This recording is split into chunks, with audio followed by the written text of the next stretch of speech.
So, besides our topic that we discussed, did anybody watch the Reverse Flash Origins video I put in the chat earlier this week? Nope. Oh No, my saving it for god! Nope. I was saving it for later. I'm not going to go into detail. I just want to know if anybody else watched it yet. Disclaimer. I appreciate people who take the time to make fan movies. However, I don't appreciate the results 98% of the time. And this is a very, very glaring incident of like, oh my god, why did you do this? It is like Mystery Science Theater levels of terrible within 30 seconds. It looked like it. It reframes Reverse Flash's story into like how he's married and has a family and runs off the past to go buddy with Barry. Yeah, which is like it's like yeah, kind of, but you're also missing all the sociopathic tendencies that he had that kind of go into this, and how he like I think shook a girl he liked so hard she forgot who she was, or something. I can't remember. That's in like I think that's in the Flashpoint Reverse Flash issue. It's like part of his other origin was like I think when he had the Speed Force, like he had a girlfriend or something, and he like fucking Speed Force vibrated her into a drooling mess. You know how in Lawnmower Man, Job does that shit to the nymphomaniac neighbor? Yeah. Oh, the one that wants to yeah, down on the he retard. He fucks her brains out in VR, kind of like that, but the Speed Force version. Jesus Christ. I could be misconstruing that. I don't remember. I have to read that issue again. But it reframes Eobard's story as he's like this young, good-looking dude, and the dialogue is really terrible. And he goes back and starts to pal with the Flash, and then like his heel turn is these like fucking stupid time cops are like, we found an aberration. It's a speedster. Blah blah blah. And one of them confronts him. And Eobard just runs up and puts his hand through his chest, and he's like, "It was an accident." I'm like, "Nothing fucking accidental about that." Like, that was delicious. That was your first decision. If you have control of the Speed Force, one would think you would have a little bit of an idea of how to use it properly. It's also framed around him trying to go back and visit the Flash Museum because they can't film that. He's like, "Damn, I arrived 364 days too early." I'm like, yeah, so you could film an open lot. That's great. Mm-hmm. Yeah. Also, the future looks exactly the same as the present. They just turn the camera around. We do not speak of this. But then he goes and hides in like a fucking train car, and he's like, "I'm a bad guy now. Oh, hi, Gideon." And then that's the end of like episode 2, I think. Was it a train car that was also featured prominently in Steel in the train yard fight that took 2 hours? Honestly, it might have been the fucking train yard that Emilio Estevez is running from Dennis Leary in fucking Judgment Night, for all I know. Hey, that had a great soundtrack. That's a fucking deep-ass cut, and that movie's awesome for those who haven't seen it. That movie has an awesome soundtrack. It does, and that was one of the most tense thrillers I've ever seen. Is it as good as the Daredevil soundtrack, though? Okay, well, first of all, I won't even take that. The Daredevil soundtrack sucks. It is bad. I just like saying it. Judgment Night, if I remember correctly, one of the songs I really liked was a Dinosaur Jr. and Della Funky Homo Sapien mashup. Oh my god, what in the fuck? Is it better than Eminem's song for Venom? Oh. I don't know. I've only heard those 15 seconds. Venom! Oh, goodness. Venom! I hear the rest of that album is either like the best shit in the world, or Eminem is still a kooky old man. I really hated it. I don't like that album. I listened to maybe a minute or two of the first song, or one of the tracks. Maybe it wasn't the first song. It strikes me as an old man trying to grab what made him popular when he was younger and failing miserably at it. Here's my thing. There hasn't Rap God is not that old of a song. No, it's good. It's a good song. Like Rap God is. I listen to Rap God. I'm like, oh my god, this is like, it's impossible what he's doing in that song. I think it's actually like the most spoken lyrics ever. And he's like, he's a good rapper. Don't get me wrong. He's just a 45-year-old man who's calling people like really bad names that you shouldn't use. I'm just like I admired like the whole Donald Trump rap thing just because like yeah you got on fucking TV and decided to like tell everybody how you felt. I like that, but at the end of the day, it still came out as like flippity floppity florange. Donald Trump is orange. Wait, I stumbled.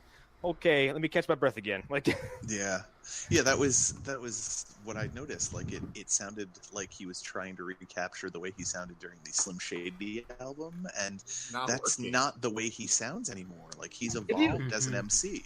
If you listen to everything after Relapse, like I think that's legitimately good music. Like I think what he was doing suited him.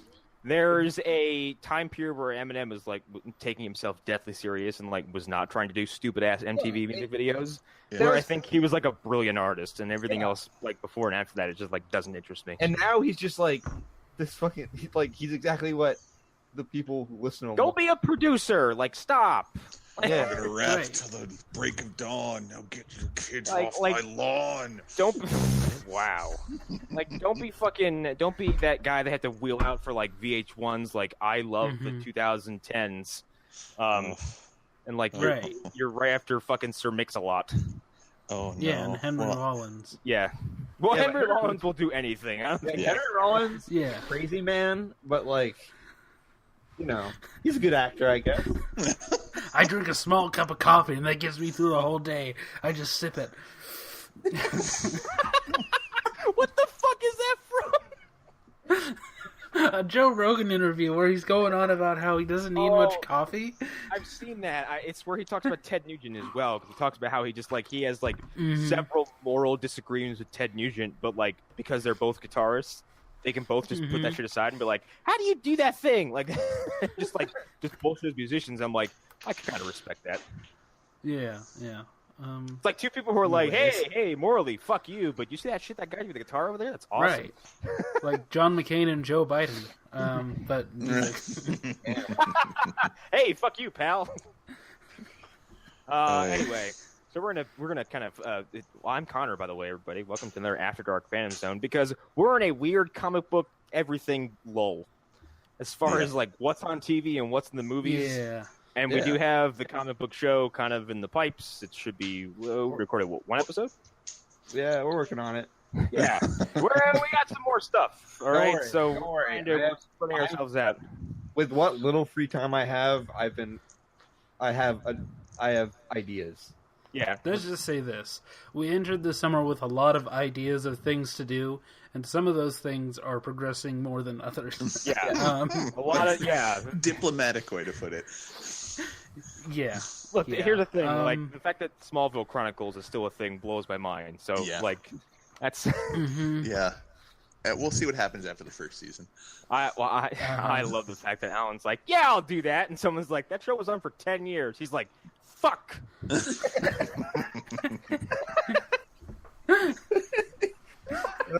He could have picked anything. The Superboy show from the 90s that lasted a year.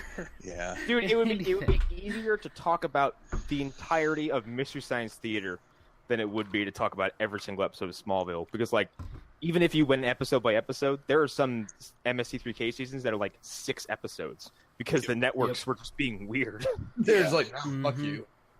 It's like, no, I'll take a CW show that has, like, 20 episodes a season. I'll do 10 years of that. God damn it. Like talking Simpsons at Laser Time, the thing is, like, that show's never gonna fucking end. So it doesn't matter if they quit talking about the show, because the show's gonna outlive them anyway. Right. Yeah. I'm going to do a Days of Our Lives podcast. Yeah, no, you're not. No fucking thank you. Well, and technically, Talking Simpsons isn't associated with Laser Time anymore. But that's neither here nor there. Yeah. It's not. It doesn't. All that hostility, whatever it was, seems to be gone too. Because I think that was Bob Mackey realizing, maybe I shouldn't have put that out there. Yeah, probably. Has he been around on the Laser Time shows? I haven't. No, they don't do shows anymore together. Like, that's terrible. Yeah, Bob Mackey strikes me as a guy who just says things and then doesn't think about them. So. Yeah, and then he's a very funny man, and he has very, very interesting stories about how fucking terrible a person Colin Moriarty is, and like he has like intimate work experience with how like much of a douchebag that guy is. And the whole Laser Time thing really upsets me because that whole team was fantastic. And I've been following them since the fucking Talk Radar days. I love Laser Time. It just sucks that they're all like, what happened. Yeah. I want Brett to come back. I miss Brett Elson. Yeah, Brett's at Capcom. That's not going to happen. Brett is so fucking funny. Yeah, he's wonderful. Isn't like, not to go back on the video game train, but isn't Brett the guy who got DuckTales made? No, that was actually Chris. Yes. Yeah. Like accidentally. Yeah. Damn. Now Brett has been all over the place. Thanks, Chris. Yeah. Jeez. There's a great episode of not Laser Time, Talk Radio. They do like the history of the Super Nintendo, and like Brett comes off as a fucking wizard in that episode. Yeah. In both comedic timing and how informative he is. Anyway, who else is here? I'm Hunter Davenport, and I don't like Eminem's new album. And if you like it and you disagree with me, I want you to do me a favor. Go message me on Facebook, and I'll promptly ignore you. I like how you aggressively told people that you'd be passive aggressive. Yeah, I don't even know what to call that. I'm being honest now. It's Damn. Yeah, Arlen Haro here as usual. So, I'm Eric Fedorchak, and I just watched Hereditary, so Oh, I'm kind of I was going to use it as our pivot points. Like, oh, what movie did you watch, Eric? Oh, yeah. Well, I mean, we can use it as pivot point because holy shit, that movie. Yeah. So question: how broken is your soul? I don't even know if it's broken per se, or if it's just... I like how a lot of people have a very strange reaction after watching Hereditary, which is like, it just begins with, I don't know! I'll breast hacks, like, that was a horrific movie. It was great, but holy shit, was it horrific. But it's one of the most mean-spirited films I've ever seen, because it offers you nothing in regards to, like a breath of fresh air. And it's 2 fucking hours. Like, most horror movies I see that I really like, is The Conjuring even 2 hours? I don't think it is. No. No, but the second one's like 2.5. Yeah. I thought The Conjuring was like an hour and 30. It's, at least the first... It's a good they don't movie. feel like they're Good, 2 hours. solid Hereditary milks every single fucking minute it has. Yes. And just is trying to get the most out of you. Like...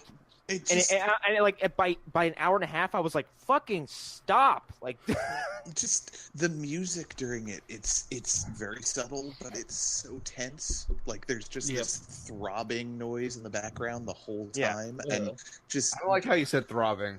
It's the only way to describe. Well, you won't like it when you finally watch it. Like, it's no. Here's the thing. I do this thing constantly, and I probably shouldn't do it.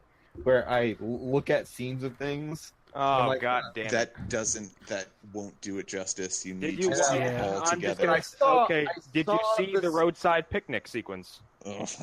No, but I Roadside. I did see the phone. Yeah, that's pole. I did Yeah, see that's- that. that's- Such a good way to describe it. That's the roadside picnic scene. Yeah. Oh, really? I saw her. I saw that the pop. Yeah, you robbed yourself of like a really good shock. That made me cover my mouth like an old woman. Like I was just like, I made a noise in the theater. The entire theater did as well. I believe I let out like I said, "Oh my God," or like, "Oh my Lord," but I said it like a fucking like a stunned Southern woman. Like I was like, "Oh my Lord!" Like, I don't want to make things up. But I feel like somebody left the theater also. I wouldn't be surprised.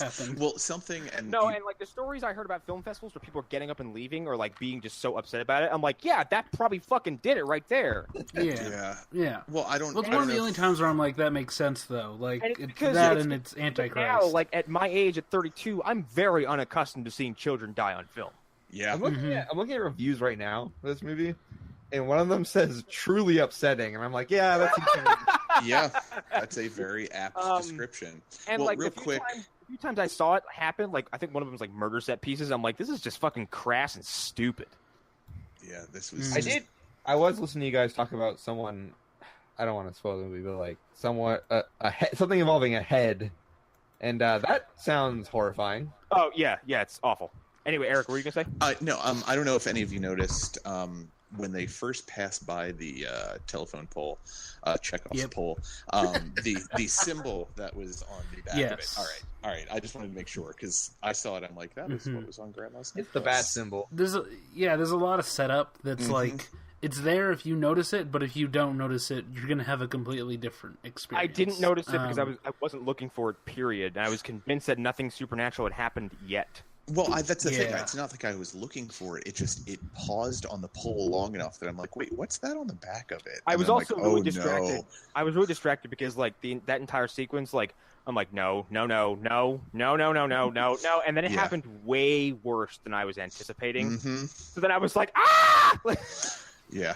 Well, and just the fact that the sun just drives slowly back home. I had a fucking aftermath. I was like, what are you doing? Where are you going? Yeah. Because I didn't know what had happened yet. I thought you just hit her head. No. And I was like, what are you doing? Where are you going? I'm like, why are you going in the house? Get back in the car. All right. Connor, I don't know if you remember, but they showed him going close to 85 miles per hour. Yeah, no, I didn't want it. Okay? I didn't want it. I was rejecting it. I was actively rejecting what they were trying to tell me. I don't know if you know how the human body works. Your head would pop off like a fucking peasant. If it had been a dog, Connor would have actually known. I would have been yelling even. I'm like, no, it's a pug. He's fine. His head's too short. Yeah, but just shaky people in the theater. Hunter, outside of having seen that scene, you need to watch the whole movie because there's a whole scared. lot going Real on. scared. Well, you need to watch the swimming scene, as I've called it. Eric, I assume you actually did notice the swimming scene. God damn it! I somehow. Oh yeah. I did. Yeah, the swimming. I saw it. Yeah. I don't want to watch it alone though. It's the thing. I mean, it's really we fucking- should watch it's it together fucking over Skype. That's not a bad idea. That would actually be fun. Mm-hmm. We could do our first movie commentary. Maybe we get a fucking Discord server going with the rest of the goddamn planet. Joe has been talking about doing audio commentaries for movies of the internet like since day one because he's hell bent on doing it. Because he's like I think our candid reactions are going to be so much more like valuable than anything we have prepared. I was like, well, yeah, like I wish I could. Just hanging out would be cool. I mean, yeah, exactly. He also, I showed him a Game Grumps animated thing, and he's like, yeah, I want this to happen too. I'm like, okay, all right, you got big plans. Wow. Well, I mean, he must. This game show thing he was on last night with him and Sean was. It is very small, but the fact that like he networked like that, I was just blown away. I was like, you network. That's like we should do that. And I try to. And then, like he's also like right now he's at like a movie theater out in Jersey, like fucking with shirts and like other shit. And I'm out here like I want to do my part. I got nothing. Yeah. Like that. I don't want to turn this into like me talking about like podcasting, networking, and business and like shit like that. But like, kind of, you can just get out there, I guess. I need some shit with our logo on it. That's what I need. Yeah. You just like walk around. I think for all I know, that could be in the mail right now because that's how Joe operates too. Like, hey, here it is. You open the door tomorrow. He's outside with like a shirt. He's like, wear it. He's like, hey, get in the truck. What do you mean? It's a production truck. We got some.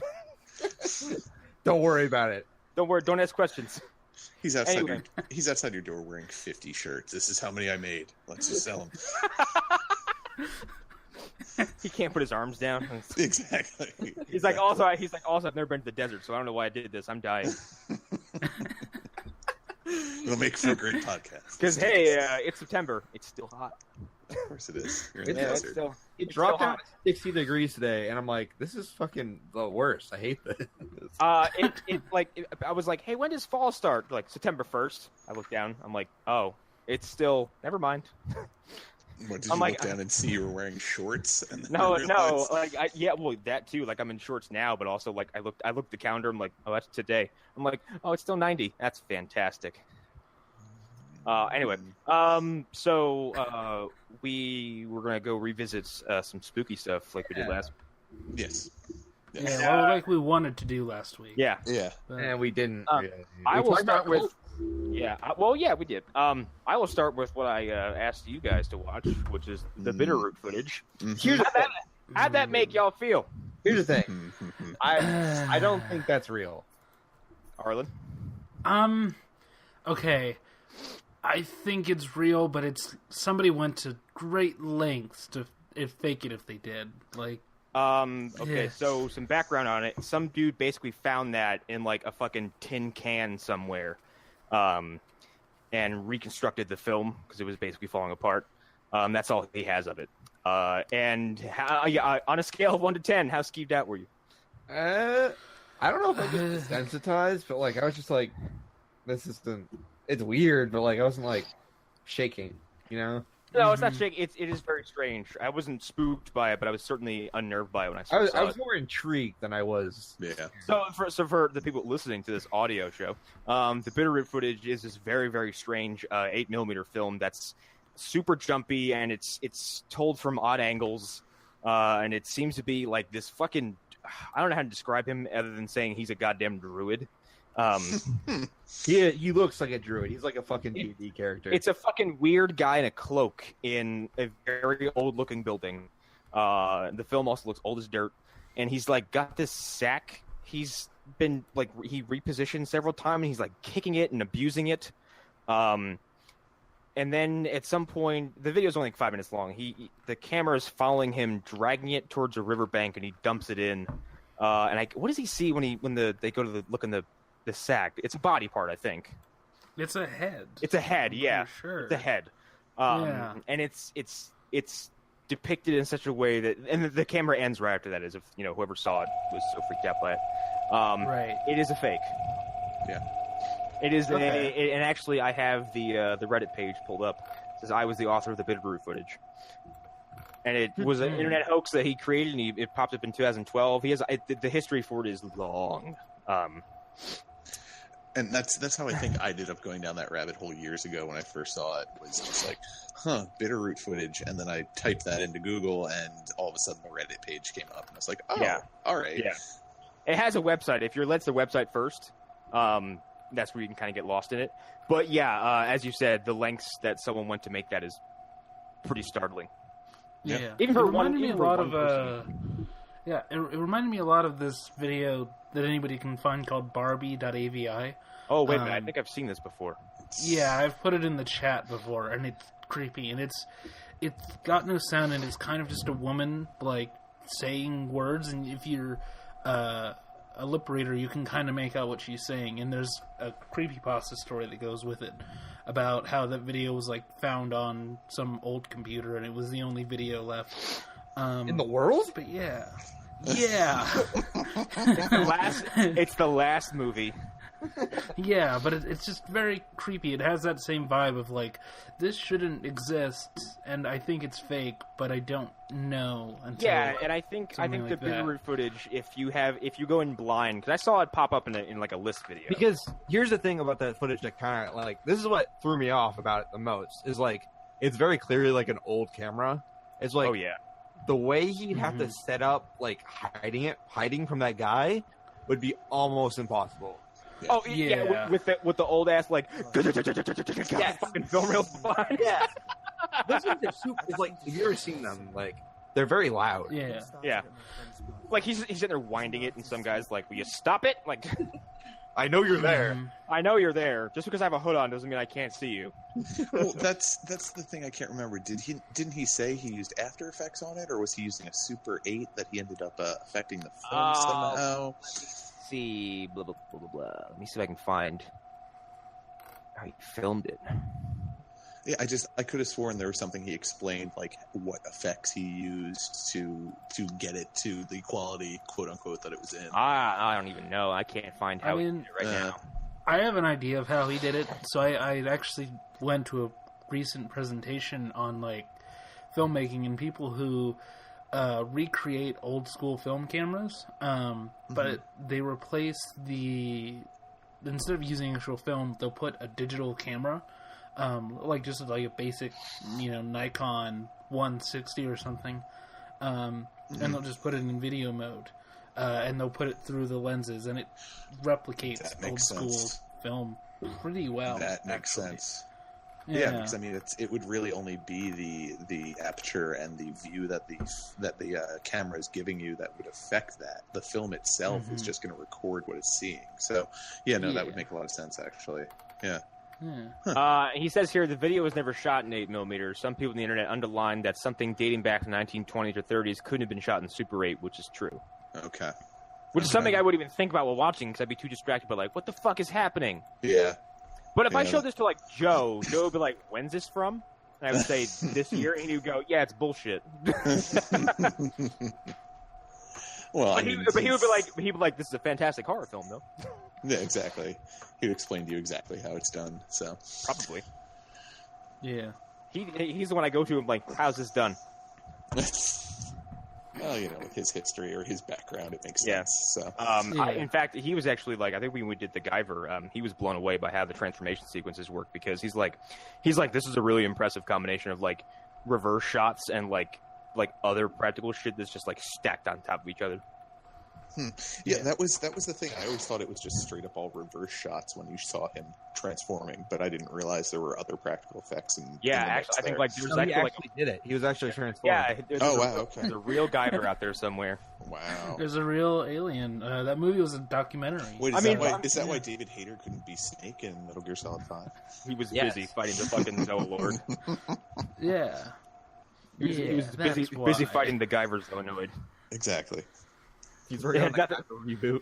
It had nothing to do with Konami going like, we don't fucking like David Hayter. I'm sorry, Hideo Kojima didn't like David Hayter, not Konami. I don't think that's true though. I don't know. We're never gonna know. I think mostly no. Actually, I have a theory, but I'll get into that later. I don't want to do it here. But I wanted to like kind of go from the Bitterwood footage and like what truly makes a convincing fake, because I'm sure all of us have seen hundreds of them and not even known. When I don't question the validity of it. Yeah. Well, I mean that's by definition what makes it not fake. Yeah. But my biggest thing is just I think brevity is the biggest thing. Mm-hmm. Like people get a little bit too into, well, we got to keep telling the story here, and no, you don't. Like, get to the meat of it and then be done with it. Walk away. Yeah, I mean, we brought this up before, but the reason that the hand demon video is fake is because of how long it goes. Yep. Also, if it'd been like 10 seconds. You mean the CGI blob that attacks him at the end was totally not real? Right. Damn it, Chills! You lied to me. I don't know if this is real or not. I can't tell, but man, if that guy ever finds us, he'd be fucking pissed. But I don't know. Chills, I like your channel, but you're annoying as fuck. Anyway, the fucking like Bigfoot videos. I grew up with like my whole life seeing. As a child, I'm like, that's scary as shit. And every Bigfoot video someone shows me as an adult, I'm like, get the fuck out of here with that nonsense. Yeah. Well, like, I think last podcast has kind of like a good theory about that. It's like these Bigfoot hunters believe in Bigfoot so much that they're willing to fake things to like kind of push things out there. Because once this is disproved, they have nothing left. Like, this is their thing. Well, let's be honest, they don't have anything left to begin with. And I will eventually go into further detail in this in another show once it finally births into existence. But like, I believe in a lot of weird shit. There are a few things that I have solid disbelief in. Oh yeah, most of cryptozoology. Yep. Well, I believe all land-based cryptozoology, at least. Like stuff where it's like, hey, we like a fucking coelacanth is technically cryptozoology because that was something we thought was actually extinct and then it popped back up. Exactly. Cryptozoology, Ouija boards, fucking bullshit.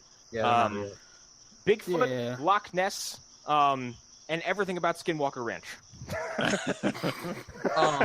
Wait! Isn't that ranch where you can get prostitutes out in Las Vegas? Isn't that ranch where aliens drop werewolves on you in the middle of the night and they suck your blood and then you turn into a chupacabra? I don't fucking know. You mean the chupacabra? Everything seems to happen. Everything seems to happen at Skinwalker Ranch. Here in New England, we have something called the Bridgewater Triangle. Yes. It's just like it's a concentration of like paranormal events happen in this like I think 3 counties. I can't remember. It's in Massachusetts. Of course it is. Well, yeah, Massachusetts is fucking scary. Here's the thing about that. I've been around those places, and I believe in some of the stuff that happens there. Like I don't think that it's all bullshit. See, like, and there's the thing, like, there's a feeling that I had that I only felt once, maybe a few times, that was completely indescribable, and it was like, I don't belong here, because something feels very wrong in the air. And I was in New York City, like, a few months after 9/11, and I walked within eyesight of one of the sites, and I was like, I want to leave right now. And it wasn't like, oh, this is disrespectful. It was like, no, I feel like someone just stepped on my grave, and I want to go. Yeah. I think we all know that feeling. I've seen ghosts, so I believe in. It feels like something actually reaches into you, and like, it's very hard to describe. It's like something steals your breath. Yeah, like it's like, sort of thing like get me out of here. Have I ever told you the story of how I went ghost hunting and like what happened that night? No, I don't think so. No. So in Govington, New Hampshire, there's a camp, like a summer campsite. And it's a place like usually they let us ghost hunt in there basically because the guy there's some weird old dude was there and he was like, yeah, go ahead, just like don't break anything essentially. And we're like fucking 15, 16-year-old. We went into this cabin. And I was freaking out because like at the time I was like this dumb kid who was like afraid of everything. Yeah. And we're sitting there. We had somehow my friend Andrew had a spirit box, and we was doing that, and I could just see, like, in the corner of my eye, I saw a little girl. Like I saw a little girl, and she was like, there was like a bedpost, and she was like inside the bedpost, and I was like, all right, we're out of here. We got to go. And that is like when I was like, okay, ghosts are fucking real, dude. I think the funny thing is the old man used to be called Bedpost, so technically he maybe was. My mom and my grandma used to tell stories about how because my uncle Sean died of complications of HIV when I was little. He apparently told my grandma and like other family members that like he said that there was someone not in a non-threatening way just hanging out at the end of his bed all the time. Yeah. Towards the end. Yeah, I remember you talking about this on the last super creepy episode. Yeah, he just kind of just said like it would range from someone kind of just hanging out in the corner of the room to sitting on the edge of his bed. That's And other people saw this, or this was just him? It came from him. What? Yeah, it came from him. So he had night terrors. He had and that's the sleep story of how he got HIV. I'm sorry. From one of the shadow people from sleep paralysis. That was my uncle. I'm sorry, Connor. God damn. My family. I'm so glad. I'm so glad my mother will never hear this show. I'm so sorry. No, she's too busy. She's too busy drinking vodka out of a Cookie Monster cup.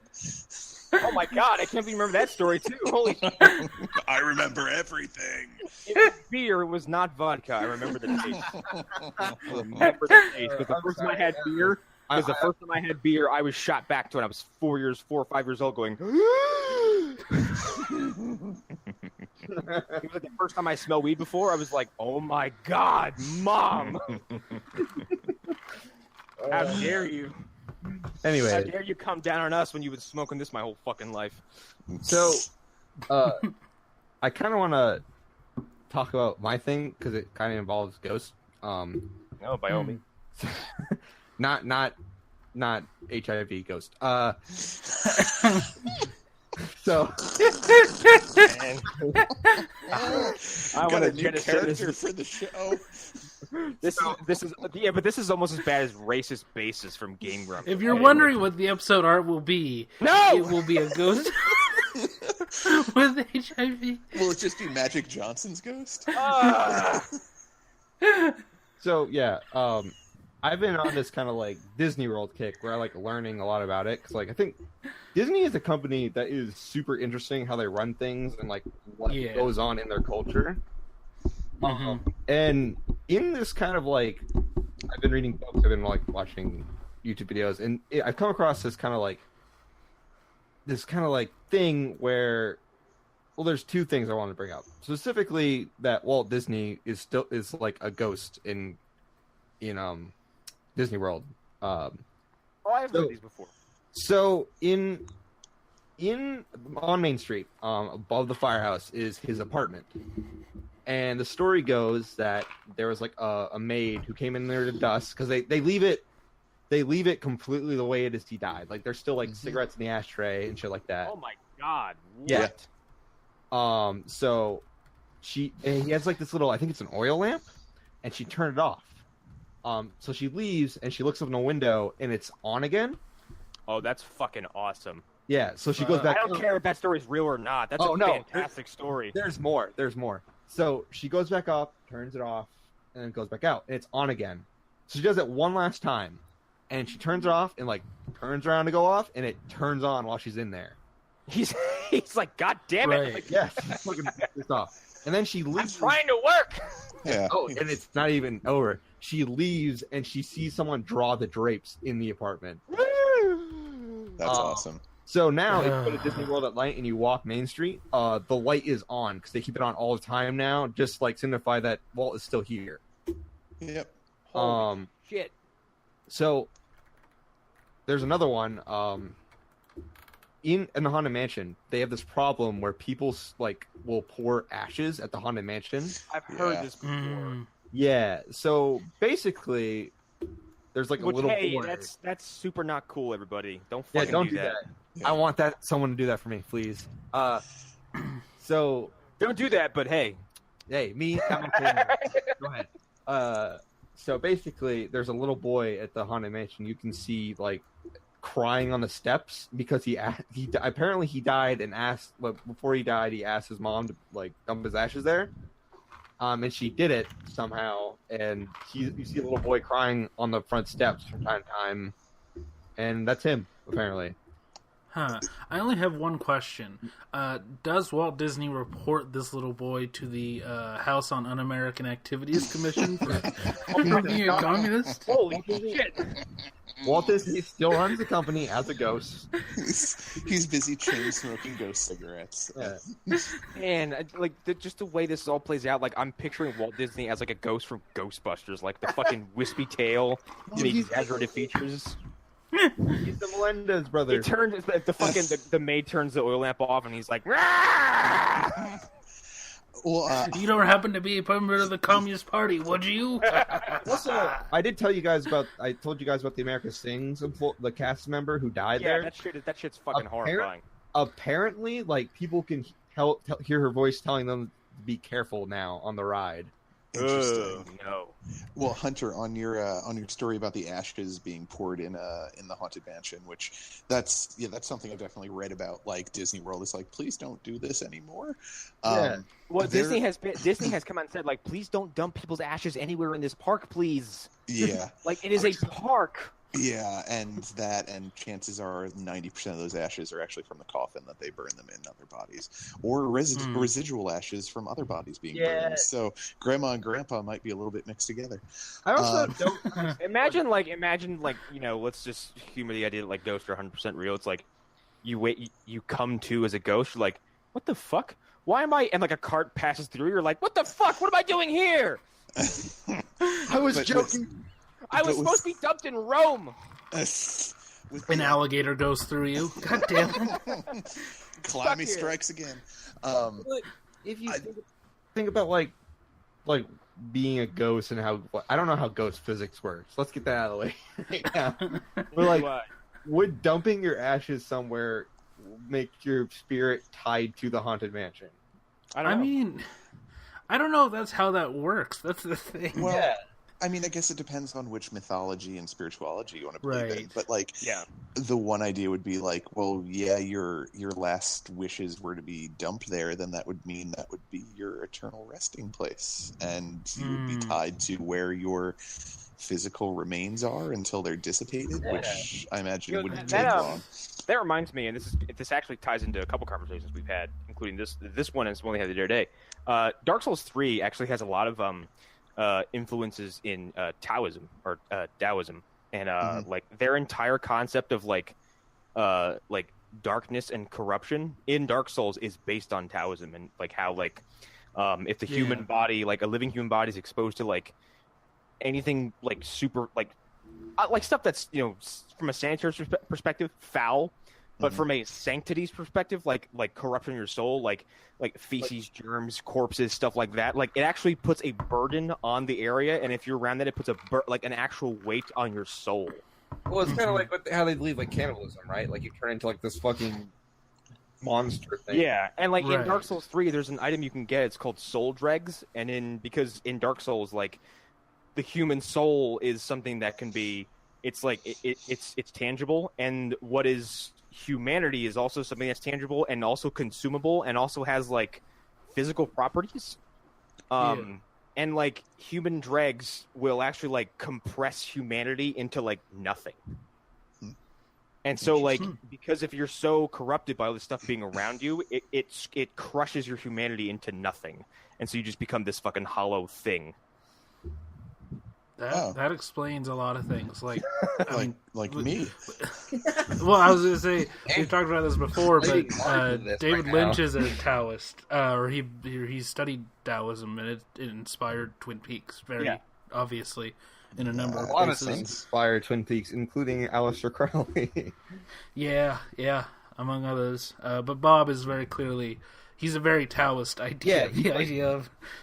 He's kind of like the ultimate corruption, right? Like he's like, yeah, he comes from some place so like foul. It's not even, you know, we've never been there. He's basically an intruder in our world.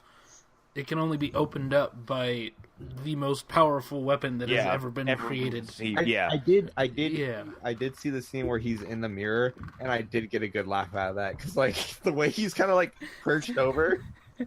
It's not. To me, it's not threatening. It's just fucking funny. But well, I mean, I think Lynch just thought he was a scary-looking dude. Yeah. But the whole ashes thing, like being dumped somewhere, like, it depends on what religion you were following. I guess, like what belief you were following. I guess it wouldn't be because Taoism's not really a religion. That's like kind of a spirituality kind of thing.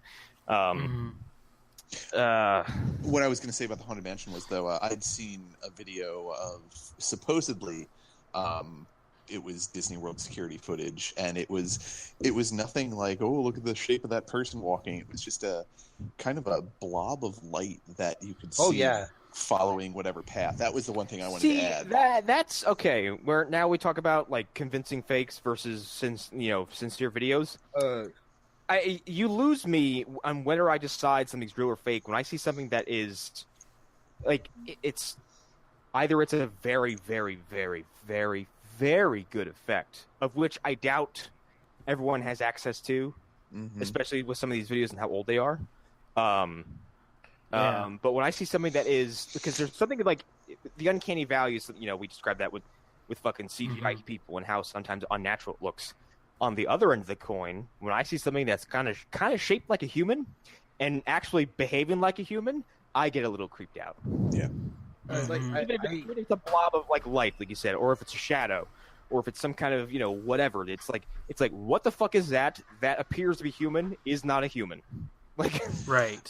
Well, and I think going back to the entire premise of what we're talking about, like what makes a good fake and what makes good creepy, whatnot, is when it's benign as well. Like when you're not going over the top, when you're just like, here's this very subtle creepiness, and you make with it what you will. Like, have you all seen the video that it's like hotel security footage? You never see the inside of the hotel, but you hear like security chatter. You hear like all the like furniture inside of it's like apparently like flipped over. All these is like they just hear sound. Someone said they heard screaming from some room, and like a security guard goes in and he runs right back out, and he's like, "I'm not going back in there." He's like, "The TV's on, all the carpet is ripped up, all the furniture's upside down." Oh, sounds familiar. And then like as he's talking, like something hazy moves around him and down the hallway. See, and that I'm not one to normally say like, oh, ghosts are 100% real. Like, it's I would take it on most evidence that there's something going on, but I don't know what. Yeah. But a hotel seems to be the type of place that would be ripe to have any type of haunting, at least in the way I believe it. Because, I mean, with ghosts, I believe it's just a negative energy that gets left behind.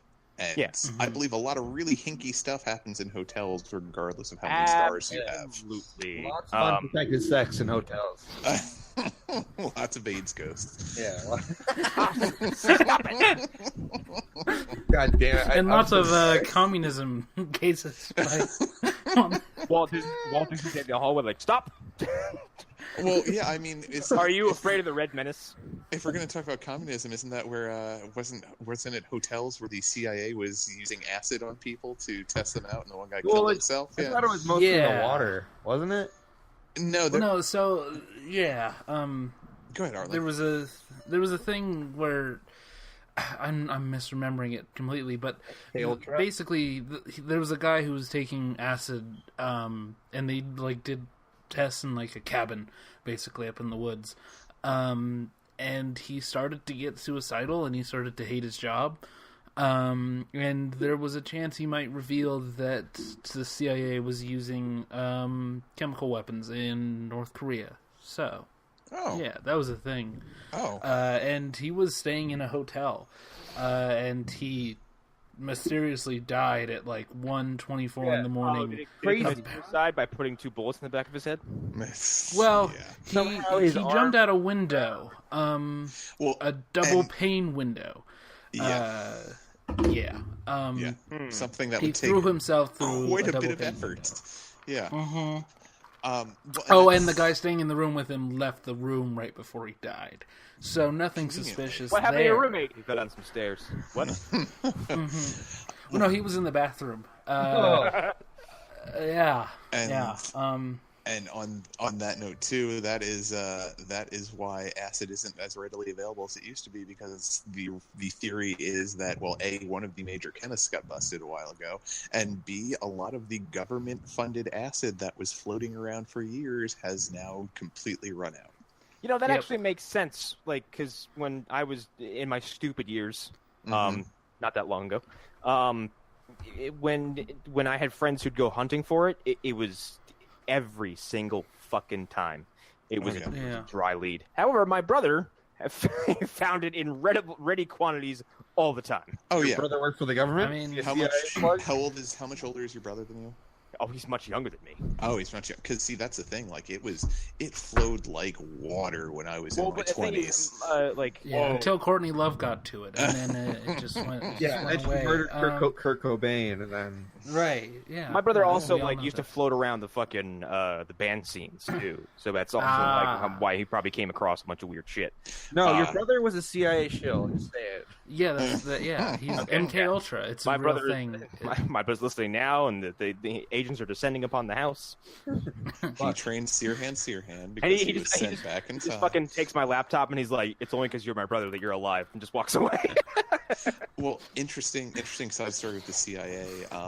My in-laws, I can't remember if it's my wife's mother or father. I think it's her mother. Her brother or her uncle maybe, he worked for the CIA, and basically near the end of his life, he had told her I'm not going outside anymore. Whoa. Oh my god. Whoa. Yeah.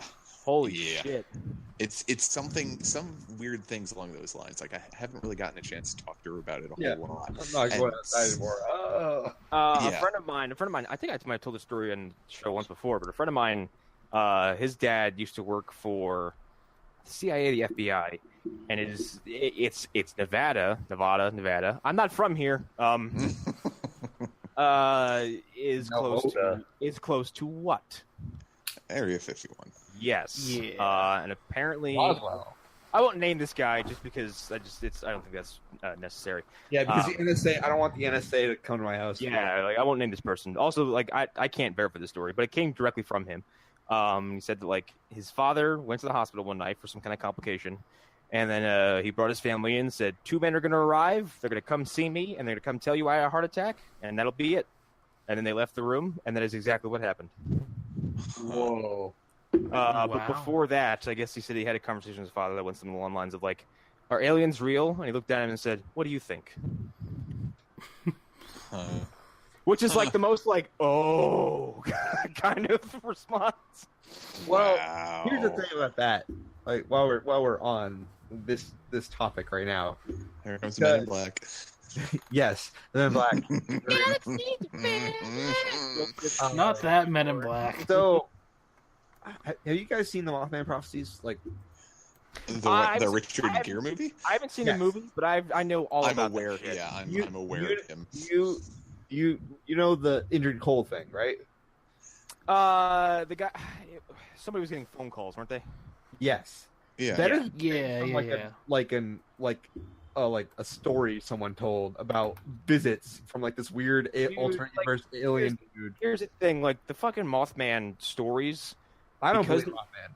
Well, I don't believe in like the Mothman proper that it's being like at the fucking statue depicts. However, the amount of people who had strange, fucked up dreams before that bridge collapse, and the amount of people who can like basically independently verify like really odd shit that happened around the time is very startling.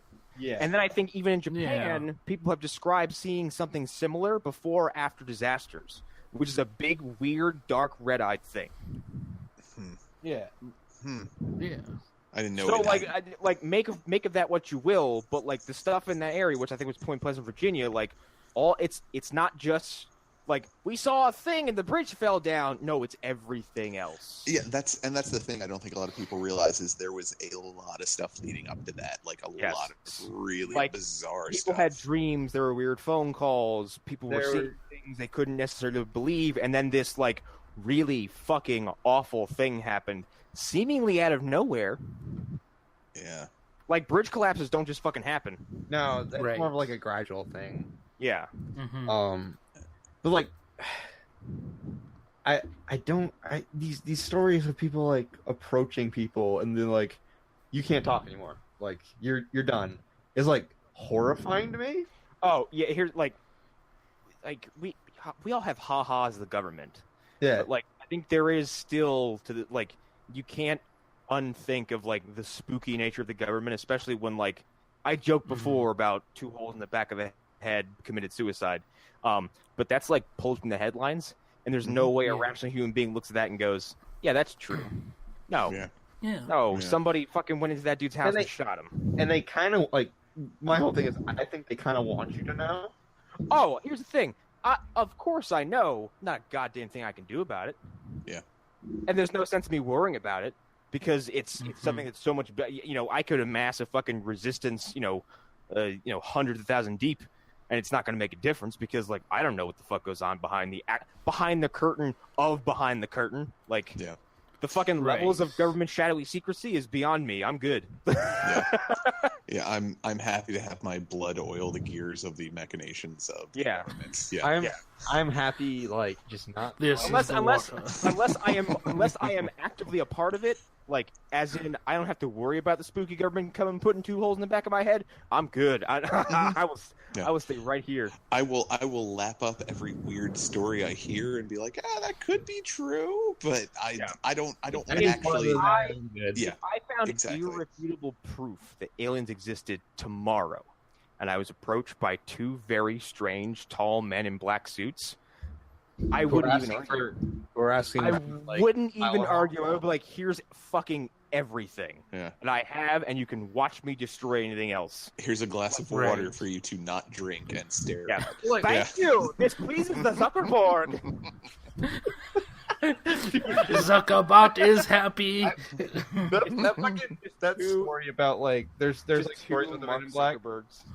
There's like this story about the Men in Black. They were like, there's like this dude shows up and he has like a coin and makes it disappear. He goes, "I'm gonna make that happen to your heart if you talk about this." And I'm like, okay, cool. Whatever you need, sir. And here's the thing, I wouldn't tell a soul about what I saw, including the proof of aliens and Men in Black. But like I would go to my grave knowing like I found one of the secrets of the universe and I'm going to take it with me to the grave. Yeah. Like that's a life bucket list for me. Like tell my children.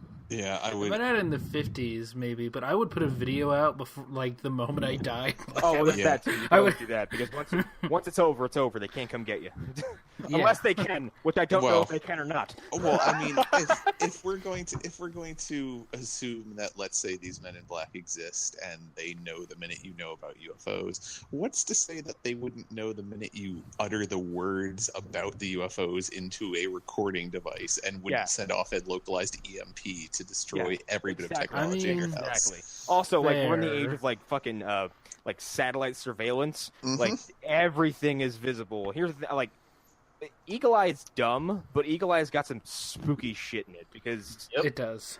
It's like, oh, you can see me from that traffic camera, this ATM camera, that 7-Eleven camera, my phone camera, Yeah. that guy's phone camera. You can hear me from that payphone. Like, So, I don't know what you can do. I don't know what you can't do, but I know what you can do. Right. So, Arlen, what did you want? Well, actually, I'll go next because the two I have, you guys probably already know about. And like I had said before we started recording, after watching Hereditary, everything that I had been thinking about talking about is just gone. Like, with the exception of the two things that I'd written down, like everything else is just like I saw a girl cut a pigeon's head off. I don't know what to think anymore. The one was, and I know you're very familiar with this, Connor. The is it Elsa Lamb video? Eliza Lamb video. Oh, I know Eliza this one. Lamb. The thing about that is that there's Elisa no Lamb. explanation in the world that someone can come up with that I'm satisfied with, because No, there's there nothing. isn't a goddamn thing about that makes sense. She didn't crawl into that on her own. Just the video itself is enough to be distressing, because you can tell she is sincerely concerned about something. Now, maybe that's because of mental illness, but there would still be some sort of cause. And here's the thing, like, for her. even fucking, like, we just had this conversation, like, I don't know if it was LSD, and I'm pretty sure no one has said that any kind of, like, psychotropics were in her system, or any kind of hallucinogenic.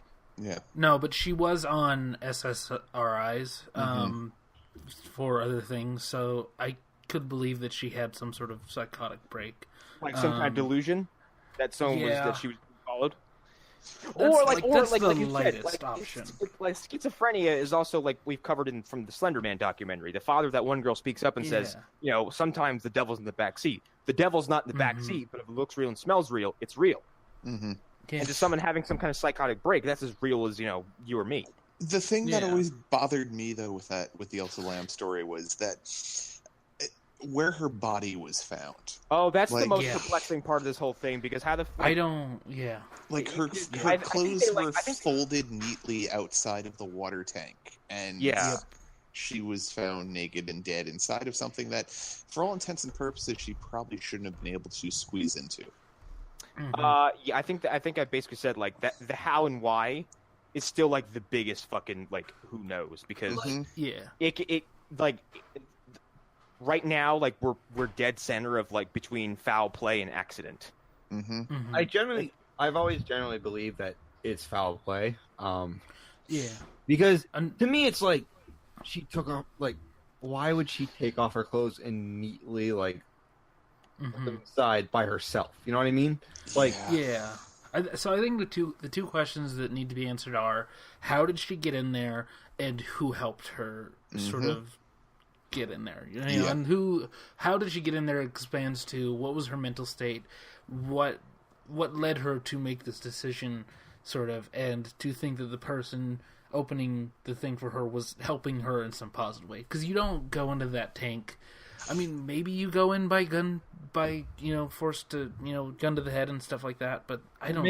And aren't they designed to, like, not be compatible with, like, human entry?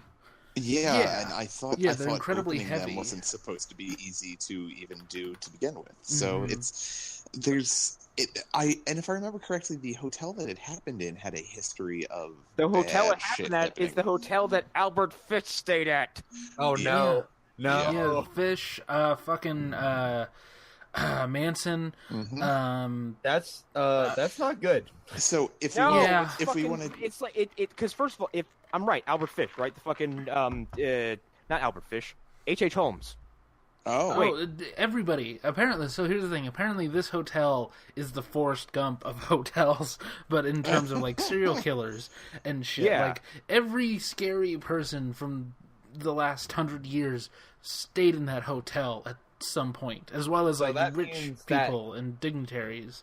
So, yeah. In terms of statistics, she was killed by a serial killer. Yeah. That can tie back into what I was saying about ghosts and whatnot. That it's just a residual point of energy, be it negative or positive. And if you have that many people that are unhinged in various ways, all having stayed there over the years, there has to be some reason why they all stayed there. I don't think that's just mere chance. Here, wait, I've got something. Hang on. I have an article ready. And it's called "Lists of Deaths and Violence at the Cecil Hotel." Oh my God. This goes from 1931 all the way up to 2013. 2015. Yeah. Fuck. Because they Jesus did, like, a remodel Christ. and stuff. And the hotel's, like, nicer now. And, like, someone from Comedy Button, Gemma Hillis, she stayed in that hotel, and she left it after, like, a couple days because it was too creepy for her. I might be butchering that story completely, but... What was, did she explain what the turning point was, why she left? Like, I don't remember. She just had a bad vibe. She just felt like bad vibes staying there. She did not enjoy her time. That must mean it's some sort of front. In my eyes, like, it's a front. Like, it's not actually a hotel. I don't know. Like, I think almost anything in LA area. Is it in LA? Yeah, I think it is. It's the same Yeah, area where, like, hordes of, like, homeless people are at the moment. Oh, God. It's that same area of LA where it's like, oh, I just turned the corner and it is Zombieland in here. Or, I don't know why I said Zombieland. Dawn of the Dead. Am I still breaking up? Am I... Everybody's kind of breaking up, it seems. Hello? We good? Hello. Yeah, exactly. We started talking about the NSA, and now they're interrupting our signal. Well, They know we the started talking about truth. the Cecil, and They know the truth, goddammit, you fools! What have you opened up? the Cecil is a government. The Phantom There's a Zone government will no longer hideaway. exist. Yeah, there's a lot of theories. Like, some people think Elisa Lam was playing the elevator game, which is a fun theory, but I don't know if that's what actually happened. I don't know about that, just based on the way she was acting. I'm not even sure when what the she elevator was... game is. So the okay, yeah. Go ahead, Arlen. Go ahead. Basically, if you hit the right selection of buttons, you can go to another dimension. Oh, okay. Never mind. I've heard Yeah. of this. It's where if you press a certain amount of floor buttons correctly, you get transported to an inaccessible floor. Yes, you go to another you go to one floor and a woman walks in, and you're not to look at this woman, otherwise she will take you to the other dimension, and you will never be able to leave. And any number of other weird, crazy things. How do we know that's true? Because that means someone came back and told us that. Mm-hmm. Yeah, exactly. Yeah, So it's yeah, bullshit. exactly. Yeah. Well, But no, okay. Let me add to that list of shit I don't believe in. Any kind of mirror game, Bloody Mary, any of that shit. Any party game, spooky nonsense. Blood is feathers, Okay. board, Ouija, elevators, fucking Bloody Mary. None of that. I don't believe any of that shit. So I agree and disagree with you at the same time. In that, I think that enough people playing at the same time and, like, focusing on something, it's just tulpas. That's all. I think you can create some kind of group psychosis. Like you, like a small moment of, like, everyone might be thinking of the same thing at the same time, coincidentally, which is a miracle to begin with. And you kind of create the situation that that wasn't going to happen prior. But I don't believe that Milton Bradley's fucking Ouija board is a window into the world of the dead. No, no, but No, I think that the Ouija board could be used. Logo on it. The Ouija board could can- easily be used, though, for mass hypnosis very easily. It can It's a just- perfect tool for it. It can channel synchronicity. Like, Yeah. where, Yes. yeah. Yeah, which then in and of itself is a terrible thing. Mm-hmm. Yeah. As Legion taught us, once you fucking get enough people to believe in something. Yep. I mean, this actually leads into your other topic, which you sent us in the chat, which is Ever Dream This Man. Yep. Right? It's going to be the next thing. Yeah, which that one, I mean, I don't know the validity of it. I don't think there's really much to it, but it be as fuck. Like, I don't know how you're familiar with it. Before. Yeah. It's just the whole idea that all these people have had the dream of the same man, and he tells them personal things and answers questions for them, but a lot of times he's giving them very bad advice, if I remember correctly. I thought that was one of the twists. He's just like, fucking set fire to your house. Just fucking smoke crack. He's like, just all day. He's like, hey man, max out all your credit cards. No, like, I don't think it was quite that extreme, but I mean, it's stuff that ends up being like, no, that would probably be a bad idea, and maybe I'm misconstruing that from creepypastas I've read, but just maybe it's a CIA disinformation. So you're saying he never tells you to betray your communist friends to Walt Disney? I think this ties into like how sleep paralysis victims often have similar but not the same experiences. Yeah. Well, yeah. Like a lot of people see the Hat Man. This is a bit more specific. Like this guy has actual features. Yeah. Like most people see shadow people when they're having sleep paralysis episodes. Right. Yeah, and I mean, once again, I don't. It's the first time I ever heard about it was on an internet site. So it's just like, is this just a really well done hoax, or is this something that actually might have some validity? I don't know. I think it's more. Or all these people just watch Seinfeld. That's the other answer I have. That's true. Like the website you said says it's constantly happening.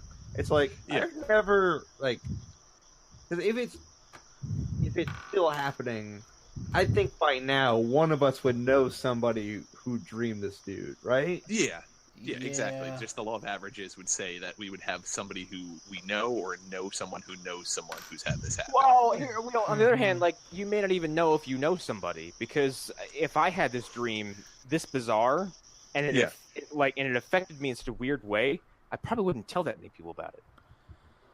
Right. Like, so here's the thing. I've had weirder dreams than this. But I've had weird dreams. I just you wake up and you go, "What in the fuck?" And you just keep it to yourself for years because it was either so terrifying or so strange. I've had some bizarre dreams. Yeah, I had a dream that my phone was an alien. I guess I guess they were night terrors. I don't understand these dreams, and I used to have them all the time as a kid, and now I have them maybe once every 5 to 7 years. It seems like, and it is basically like it's me. I am being pulled into a massive vortex of just fucking geometric bullshit. I can't even physically describe what it is, but it is both distressing and terrifying, and it makes me fucking think I'm basically facing imminent death every time it happens. Well, I mean, it's the obvious answer is you're being pulled into Riley. So yeah, Cthulhu is coming. Predestined. Fuck. Yeah, exactly. Your fate is sealed. I've had this dream. I think I've talked this on the show before. Where there's these plant people. I was in my old high school, and there's these plant people just in the high school, and no one was saying anything about them, but they were very unnerving. Yes, yes, Hunter. Why is Plant 42 at the next desk from me? Day of the Triffids. But what's the theme song from Swamp Thing, the cartoon play? The one thing that kind of doesn't sit well with me about this is I remember vines growing across my feet, and I just didn't like that for some reason. Yeah. I used to have dreams about alligators all the time because I lived in Florida and I was a child. Oh, that's completely reasonable. Yeah, that's I had to say. They were nightmares, and it's just dreams about being eaten by alligators because, when you're a fucking kindergartner and one of those things crawls through your backyard, it's a goddamn dragon. Yeah. That's a monster. So I have this reoccurring dream, and it looks like a movie. I'm not in it. It's like I'm watching a movie. And there are all these people, and they're just freaked out by birds just hanging on wires that are just staring at them for too long. And then eventually what happens is, like, a mother is, like, going to the car in her garage, and she puts her baby in a baby seat. And then, like, she, like, trips on something, on, like, a crack or something. And then, like, the ground opens up, and one of the birds comes out, but it's, like, deformed, and it, like, drags her down underground. And that's the end of the dream, usually, because I'm like, what the fuck did I just see? And then the dream continues and has, like, sequels, where, like, there are other people who are, like, tripping on things. And they're getting drugged down by these, like, bird people or whatever. It's really fucking bird strange. People. Bird. You know what a dub means in my language? I'm in great pain. Please help. Ever dreamed this, man? God damn it. Eric. Oh my god. Robbie Rotten. Oh my. I'm so. You know what? That bummed me the fuck out. That dude. Hearing that he passed away. I have zero connection to any of that, so I was just like... It's just the fact... Here, like, the quick history lesson is, like, the meme community, like, latched onto that song. And then, yeah, I've seen that. The song? Yeah, but those... catchy. Like, they raised money for his cancer treatment. Like, wow. they fucking helped that guy live longer. Wow. I think, like, they had a Kickstarter or GoFundMe that raised, like, $600,000 for this guy's fucking cancer treatments. That's insane. Shit. Yeah, like, it was like, one of those weird moments where, like, the internet was, like, a force for good for a fucking, like, a little while. Yeah, it's almost like it wasn't a mistake. Like, actively extended some dude's life. Damn. Wow. Yeah, it was incredible. And just, like, I understand it's cancer, so, like, it's a crapshoot as far as, like, how long, but, like, so soon after he was like, I'm in remission, I'm doing good, guys. Bam. Yeah. He had the same cancer that Iwata had. He had bile duct cancer, like, which is a terrible way to go. Like, yeah. And he looked fantastic. Like, the last time I saw him, and like he just looked fucking like he looked really healthy. And like, but one of the other things is like he got together with his old castmates and like redid that song. But like in like a studio out of outfit, like reading off scripts because he did it just for the internet. He's like, hey, since you've all been so good to me, here's this gift for all of you. yeah. Also, like all the variations of "We Are Number One" are infinitely listenable. Like every single legit crap. so good. "We Are Number One" is a fantastic song. It's so catchy. Look at this net that I just found. So, Arlen, which ones did you want to share, man? All right, so I figured I'd go for something super, super local that nobody would have ever heard of before. You know, I'll follow it up with something local when you're done with that. Yeah. So, okay, a little background. The story that I'm choosing it's kind of a drunk high school thing that a lot of people around here would know. So if you were ever in Spokane and you ever decided to go drinking with high schoolers for some reason, I mean, maybe you might have. Why wouldn't you do that, man? Yeah. Wait, you guys have your own like Camp Blood story, basically? Kind of.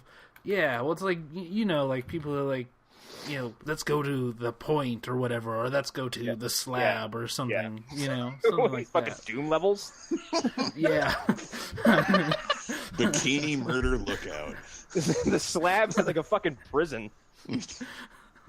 Well, I don't know. I'm thinking of a fucking comedy, but when Max and Scott talk about Sonoma and shit, like, so, anyways, this is Greenwood Cemetery. I already don't like it. Yeah. Yep. And Greenwood Cemetery's pretty well known if you're from Spokane. If you've ever driven on someplace on, I believe it's Spokane River Boulevard, you've driven by it. And on that road, there is a mausoleum that is up on the hills overlooking the cemetery. On the road? You can access it from the road. Okay. You can drive by it fairly easily. Like a fucking roadside attraction. Like, who the fuck did that? No, because it's not well maintained. The pathway up to this mausoleum, at all.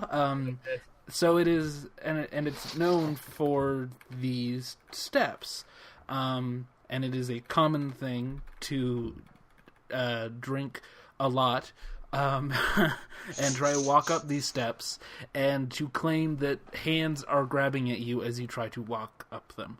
No. Yep. Don't like. Mm-hmm. Thanks, I hate it. Mm-hmm. So I'm just gonna read like a couple bits from this sort of story that somebody wrote based off of it. In the sleepy backwater of Spokane, Washington, there's an old cemetery at the edge of the city. The cemetery itself is still operational and maintained, but there's a curious and neglected set of steps leading down from one edge. Nope. Not only are they disused and overgrown, but part of them have been intentionally destroyed. What is most strange What the about them? Good. That's not good. I don't like that. Yep. Mm-hmm. Well, they don't serve any clear purpose. Even though they were in working condition, they did little. They lead up to a mausoleum and down to an unmarked edge of the remote country lane with little traffic. So, like, you get off these steps, and it's basically like where snow goes when it gets too deep. Like, It's where there's snow not goes even to die. cement. Yes. But anyways, yeah, Wait, if you grew up in the did you- area. thing I've ever heard. Did you just say cement like somebody from the Beverly Hillbillies? I think that was just the computer and the call or whatever. It sounds like we're cement. But it's not high foot traffic. You would not be walking around here at all. So Here's the part of the story that's most like you're not even finished the story yet. But here's where I'm already like, no, fuck this. Someone tried to destroy those stairs. Mm-hmm. Yeah. Yep. Because I don't here's like the thing, that. you could say it was weather or there was an earthquake about 10 years back. Maybe it was that. But it looks like somebody took a sledgehammer to the first step. Oh, fuck off. No. Or something like that. I'll put pictures in the chat so you guys can really see it in all its glory. But yeah, no, it's a terrifying looking place. And again, it stairs to a mausoleum that's never going to be used again. So it's like... Still don't like this. Yeah. Mm-hmm. Now, was the mausoleum ever used for what It it's supposed was to be used, I for? believe. Okay. I don't like the term "was used" in reference to a mausoleum. Yeah. That's the thing. It's apparently it was where the founder of the town was put. That's where he was. That's where he was laid to rest. Oh, no, I googled this. Eat shit. Absolutely not. I ain't fucking doing this. Well, Yep. it's too bad What in because the fuck? I just sent you tickets to get out there. And Dude, what the fuck? This looks like it came out of a fucking Scooby-Doo episode. Mm-hmm. And it's just right there. You can see it from the road. You drive by and you're like, oh, that's a little bit of horror in the middle of just a completely normal street. Yeah, absolutely goddamn not. Mm-hmm. Like, it could only be weirder if it was downtown and, like, there's a movie theater and there's restaurants and then creepy mausoleum. The thing that bothers me more about this story isn't the mausoleum itself. It's the fact that then there are stairs down to nothing. Like, what is Goddamn. Go It's a ahead. goddamn Winchester house, dude. Like, Oh God, that place. Mm-hmm. Like, I just that part of that little story that you're telling, Arlen, is what's more creepy to me. Is like, hey, let's build these stairs. Where are they going? I don't know. We just got to build them. Like, We're on the stairs to nowheres. it's just. But yeah. If you go to the picture Connor showed, you can clearly see like something happened to those steps. Fuck that. Something. Especially, like, what the fuck's Yeah. on the top there? Like, that looks inaccessible. Mm-hmm. You have to jump, like, or something, or you have to like, fucking, yeah. See, yeah. You need rope. No. That's a climb. That's not a walk. That's effort. Yeah, that's Oh, God, no. no. You should definitely include that link in the description of the episode then when it gets posted.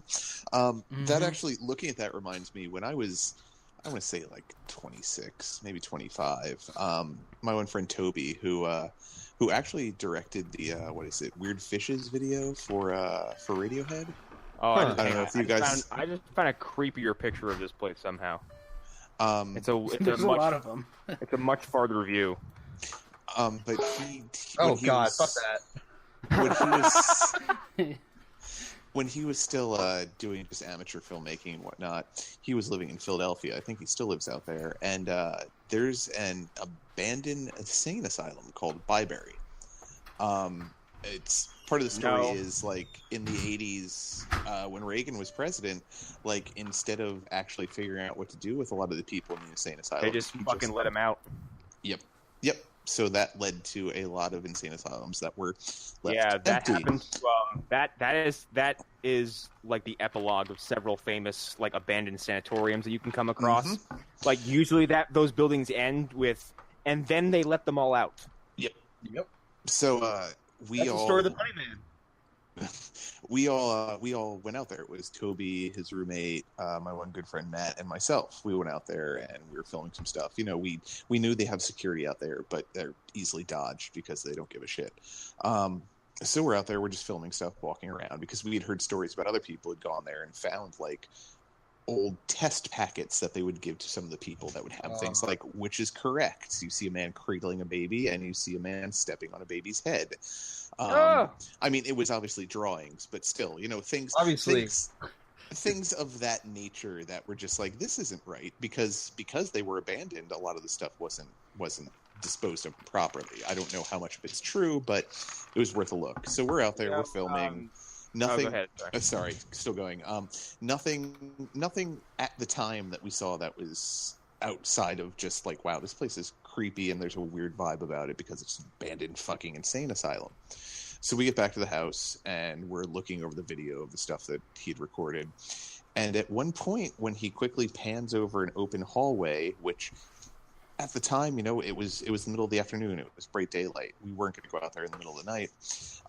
You could see down the hallway when we were there. In the video, there is obviously the shape of a person standing in the doorway. Nope.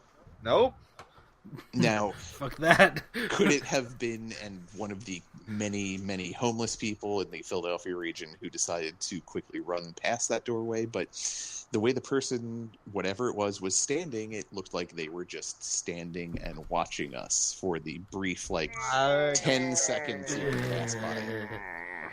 Yeah, and that was the last time I ever went to an abandoned asylum. I have a story like that. Well, before you continue, I'm gonna just send a picture of this building so you can see just how fucking frightening it looks, just from this perspective, and then I'll tell you what it is, because it's a very, very famous sanatorium.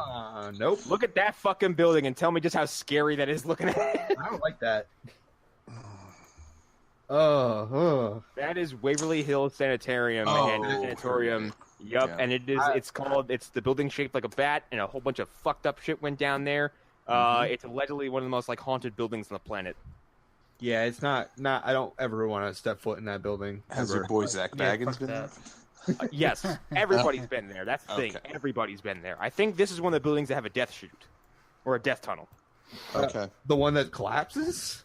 No. It's basically it's a tunnel underneath the building that leads outward, so they can take corpses out so that nobody sees them. That was I don't know, to basically repress civil unrest within the building from seeing someone dead. There's an episode of Ghost Adventures where they're like, yeah, this tunnel is falling apart, collapsing. Aaron, get in there. Well, yeah, of course. They send Aaron to his imminent physical and spiritual doom all the time. I think he likes it, though. I think he kind of is into it. He's like, come get me. Arlen, do you have a second one? Yes, it's a little bit goofier, but it's I think it'll be interesting to read. Okay, so this is called this is called Mel's Hole. Already great. I've got one already of those. Fantastic. No, I'm being serious. I have one in Jersey. Okay. I'll get to it when you're done. I'm pretty sure I saw a video like that once. I was Okay, in a video like that once.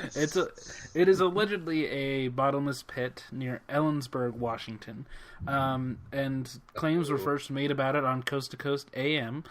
So it's totally real. Later it was revealed. Later investigation revealed that no such person was listed residing in that area, and there's no evidence that the hole actually exists. But apparently he moved to Australia before reporting that the hole actually exists. Waters claimed the hole was more than 80,000 feet, and that he would fish in it.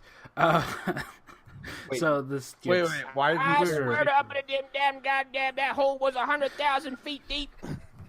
What Yes. possessed him to throw fish in it? I don't know. And he made 3 appearances on Art Bell's show, because Art Bell was Art Bell, and that's just how he did it.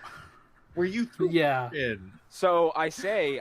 Here's the thing. Here's the thing about this kind of story is that New Jersey has the Blue Hole, and it's in the nether. It's supposed to be in the Pinelands where the Jersey Devil is supposed to live, and it is allegedly a crystal, a solid blue body of water that is always frigid cold and allegedly bottomless, and that if you swim too deep, an unknown current will pull you into the earth or something. No thanks. Apparently, this is like an actual Interesting. body of water, but it's nowhere near as exaggerated as the stories tell, and it's just like some fucking pit, like in the middle of New Jersey woodlands, like. But it's got like people who have told stories about like they took they tossed an inner tube in it and were fucking around, and then like they saw some beast scuttling along the sides of it, and they're like, it's the Jersey Devil, which is also something I don't believe in. Yeah. I actually, Eric, about the the abandoned building thing. Mm-hmm. So I grew up in Belmont, New Hampshire, and in the woods, if you could not find this house on a map. Yeah. So behind our house, they were building another house, and for some reason they just stopped. One day. Oh, get the fuck out! Well, so I was a dumb kid, and I had airsoft guns, so we were just like, let's go fuck around at the abandoned house. So we go down there, and we found that when they stopped, they were building the basement, which was looking back, kind of freaky. And if you go down into the basement, there's just I think I went down there and another friend, and you just get this real uneasy feeling in that basement. Something like that happened to me actually as well, because there was this house, it wasn't in the middle of nowhere, but me and my friends who lived in that area most of our lives had no idea it was there. And it was actually within eye shot, if there was no woods, of one of my friends' houses. If there was no trees there, you could see it from his backyard. But it was kind of pressed against this little body of water. And we decided to go explore it one day, and it's just nothing overtly spooky except for the fact that it just looks like whoever lived there just one day just fucking up and left. Yeah, that's and not the house was ransacked. Like the refrigerator was tipped over, and other stuff was there was basically nothing left. But the garage was full. It wasn't it was a massive to call it a garage would be a disservice. It was a huge workshop that could fit maybe 2 to 4 cars, and an extra bit of space on the sides for tools and whatever garbage. And it was practically full. There was shit everywhere. And there was weird fucking what looked like legal documents in the closets and stuff. And nothing in the house spooked us except for by the side of the house we found what was obviously a homeless man's setup. That was it. But just walking to the house, going people this doesn't even look that old. And I remember you messing with my poop, Connor. Thanks. Really appreciate. That the abandoned house, there's no sign that people living there is the thing. We found nothing. But when you got into that basement, there was just I can't even describe the feeling. It was it was more we're not supposed to be here. Yeah. I don't know why they stopped building on the house, but I think they had a good reason. Yeah, probably. Well, I mean, I think there are certain areas that just things happen there. Who knows when? Who knows why? And they're irrevocably just fucked forever. Like it's like radiation, except there is no half-life. It's always going to have the stink of whatever happened there. Also, like as far as like local stuff goes, here in Nevada, again, I'm not from here.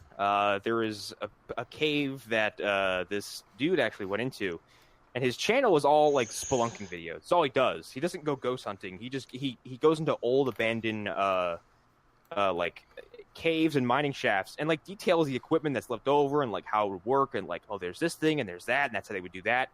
And on 2 occasions, he's captured some really strange, unexplainable shit. Oh? Yeah, like at some one point he was down there and like you can tell he's fucking deep underground. And a single chain hanging from the ceiling of the shaft starts swinging, and he's like, okay, I don't know what can and he's dumbfounded. He's like, I don't know what is doing that. He's like, I'm just gonna keep going. It's that underground breeze. Well, only one chain though, not like, multiple. Like no, I said, in a row of chains. Oh, yeah. Oh, God, a single chain was moving, and he's like, okay, that's weird.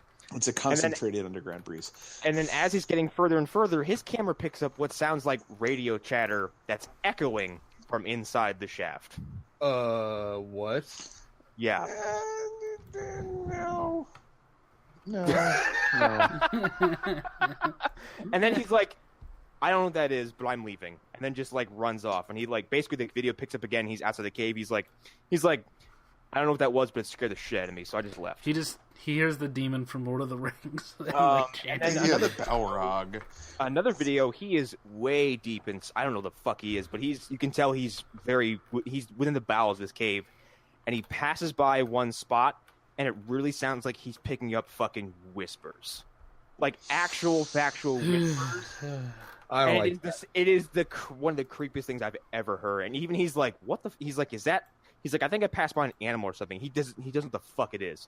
He's like, it sounds like hissing or something. He's like, I'm leaving. And it's only like those 2 videos of like hundreds of videos where he's exploring caves where he's only found something weird. You know, and I think I've actually seen one of these because you talking about this reminds me of it. And also when I was reading Ted the Caver, I had been searching for it, which that's something we talk about for a while too. It's just some of the best creepypastas. But yeah, Ted the Caver. That thing had me. I usually don't stay up. Like, if someone gives me a link and says like, "Hey, go read this before I go to bed," I'm like, "No, fuck you." I don't want to fucking read. I was up with my phone plugged in, like glued to that story. Mm-hmm. So I had to know how it ends. And then I was like, "Oh, there's no ending. Fuck you." It's Yeah. so good. Yeah. But as far as like now, I'm from New Jersey. Which is just, we have our own magazine that is devoted to all this strange shit that is in New Jersey, and it's monthly. Go figure. They have a bunch of hardbound books about each of the states. Yeah. New Jersey is full of some strange, bizarre, like just like head scratching nonsense. Snooki's from there. Yeah, Snooki, the Jersey Shore. No, like old colonial villages are still up. Like they aren't as spooky, but like. There is something very like kind of interesting about like going to like Alair State Park has a fucking silo that's still there and like half of a mansion that you can walk through. The other half is sectioned off. What happened to the other half? It like fell into the ground. Oh, the fucking I thought you meant, like they was cut in half and someone took the other half away. No. The side I would live in it. But there's also we have the Devil's Tree, which is allegedly an old slave owner. I've heard about this. Yes, and it like there's a bunch of crazy ass stories attached to it. Like you can just pick any one of them and be like, well, that could be bullshit. Like one of them, like if you stab the tree, it bleeds. No, it doesn't. Yeah, but like I guess like there's allegedly there is like I guess the story is anyone who's ever tried to cut the tree down ends up dying like within some kind of spooky amount of time. Oh, it's like Tutankhamun's curse then. More, yeah, like don't touch this tree or something bad's gonna happen to you. And I guess there is like hatchet marks in the tree from attempts, but it's a fucking big ass tree. Yeah, I think that's just. It's just Slender Man. Yeah, we also have that's his house. We have Gravity Hill, which is Yep. Allegedly, if you put your car in neutral while you're going up this hill, like supposedly ghosts will push you back up the hill, and people tell stories about how your car just magically goes up.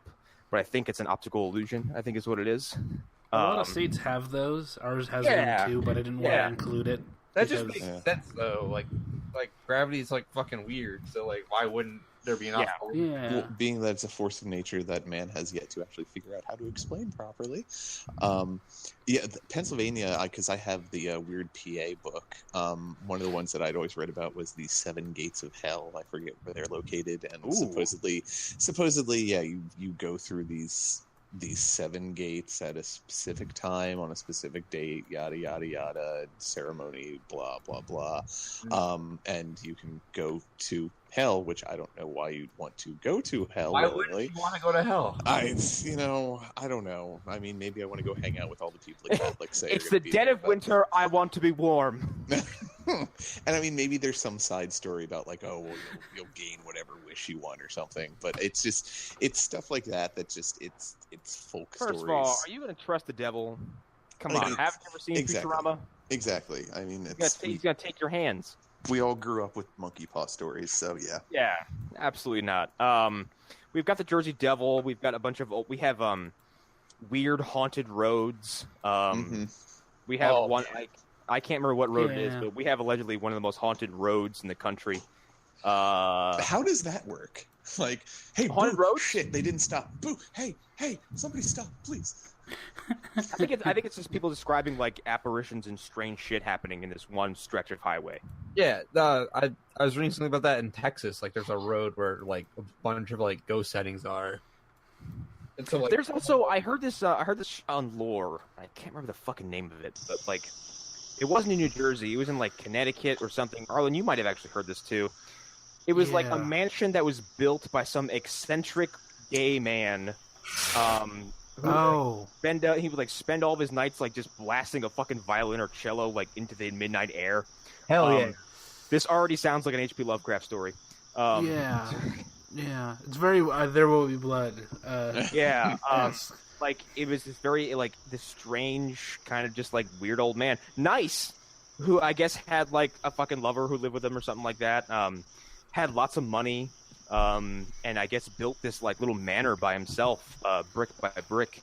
And the whole story goes that like some like fucking yokel was envious of his money, broke into his house and killed them both. Damn. But I guess like in this guy's vault, they found a painting that this guy did of himself, like tied and gagged with bullet holes in his head. Jesus Christ. Yeah. Like goddamn Dorian Gray. You look at it.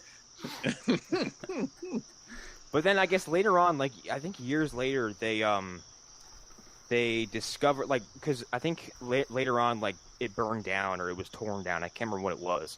It's on like Dead Horse Road in some state. I can't remember what it's called. I remember the road. That's what I remember. It's called Dead Horse Road. The road is called Dead Horse Road. There's your problem.